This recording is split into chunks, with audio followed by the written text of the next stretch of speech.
నమస్తే friends, welcome to Ratnam life style. ముందుగా ఈరోజు రెసిపీ అటుకులు, బియ్యం, మినపప్పుతో దోశలు ఎలా వేసుకోవాలో చూద్దాం.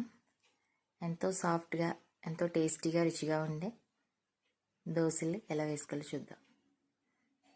మనం గ్లాస్ అటుకులకి 2 గ్లాసుల బియ్యాన్ని నానబెట్టుకున్నాం.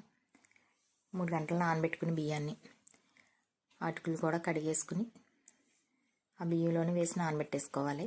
గ్లాస్ అటుకులు, 2 గ్లాసులు బియ్యం, 1 గ్లాసు మినప్పప్పు, గ్లాసు మినప్పప్పు కూడా వేసేసుకుని దాంట్లో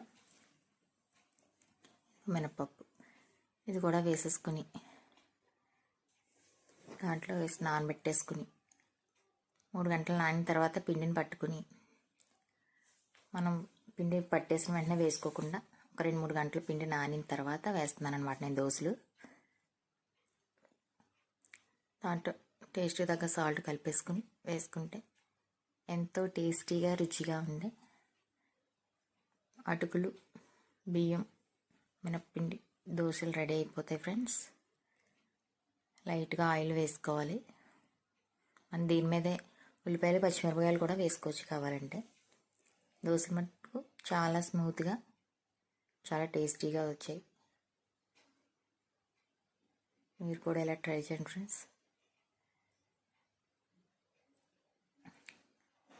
అలా ఒక్కొక్కటి వేసుకుని రెడీ చేసుకుని పల్లీల చట్నీ కానీ, అల్లం చట్నీ కానీ మనం దీంట్లో సర్వ్ చేసుకున్నా చాలా బాగుంటుంది టేస్ట్. నేనైతే పల్లీల చట్నీ చేశాను అనమాట దీని కాంబినేషన్ కింద. ఇలాగే అన్ని దోశలు వేసేసుకుని సర్వ్ చేసుకోవడమే.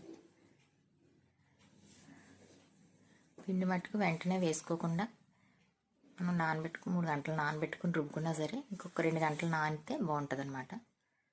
నైట్ మిక్సీ పట్టేసుకుని పిండి మార్నింగ్ టిఫిన్లో వేసుకుంటే చాలా బాగా వస్తాయి. పిల్లలు చాలా బాగా ఇష్టపడతారు. మన రేక్ ఎక్కువగా హీట్ ఎక్కిపోయిందనుకో, దోశ రాకపోతే కొంచెం వాటర్ చల్లుకుని అప్పుడు వేసుకుంటే దానికి కాక తగ్గుతుంది కనుక మళ్ళీ దోశ బాగా వస్తుంది. ఇది చిన్న చిట్కా అనమాట, అంతే. మళ్ళీ వేసుకుని మనం ఏ సైజు కావాలితే ఆ సైజులో వేసుకోవచ్చు.